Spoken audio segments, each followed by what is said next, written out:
కష్టం ఉందని, అప్పులున్నాయని ఎంతోమంది ఉరేసుకొని చనిపోతున్నారు. వాళ్ళకి లేనిపోయిన రోగం వచ్చిందని బెంగతో చనిపోతున్నారు.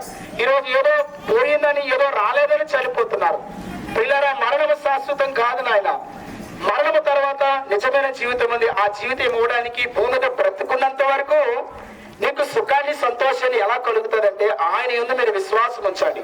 ఆయన మంది విశ్వాసం ఉంచడం ద్వారా నీకు ధైర్యం ఉంటుంది. ఆయన నమ్ముకోవడం వల్ల నీ జీవితంలో ఉన్న పాప శాపం నుంచి విడుదల పొందుతాం. అది ఎలా జరుగుతుందంటే, యేసుక్రీస్తు ప్రభువారు కలవరి శిలువలో ఆయన 2 చేతులకి మేకలు కొట్టబడింది.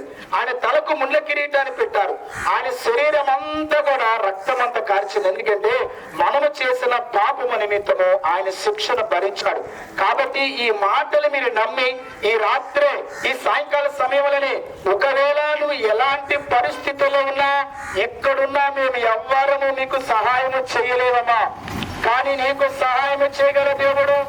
నా సహాయాన్ని, మాకు సమస్యలున్నాయి, ఏ మనుషులు మాకు సహాయం చేయలేదు, మాకు సహాయం చేసిన దేవుడే నీకు సహాయం చేస్తాడు. కాబట్టి అలాంటి దేవుడిని మీకు చెప్పడానికి ఇక్కడికి వచ్చున్నాం. ఒక మంచి మాటలు చెప్పినప్పుడు మీరు విని దాన్ని ముందుకు తీసుకుని వెళ్ళినట్లయితే మీ కుటుంబాలు, మీ పిల్లలు చక్కగా బ్రతుకున్న 60-70 సంవత్సరాలు సుఖంగా ఉంటాం. చనిపోయిన తర్వాత కూడా పరలోక రాజ్యానికి వెళతాం. కాబట్టి ఈ మాటలు మీరు విన్నారు, మీ హృదయాల్లో విశ్వసించండి, నిత్య రాజ్యానికి వారసులుగా తీర్చబడండి. ప్రార్థన చేస్తాము. మీరు ఒకవేళ మీకు నమ్మకము, విశ్వాసం ఉన్నట్టుగైతే మాతో పాటు మీరు ప్రార్థన చేయండి. ఇప్పుడు చేయడానికి మీకు ఇబ్బంది అయితే రాత్రి మీ గృహాల్లో మీరు ప్రార్థన చేయండి. ప్రభు మీకు సహాయము చేస్తారు. ప్రార్థన చేద్దాం. దయచేసి నా స్పేస్ వచ్చి ప్రార్థన చేస్తాం. ప్రార్థన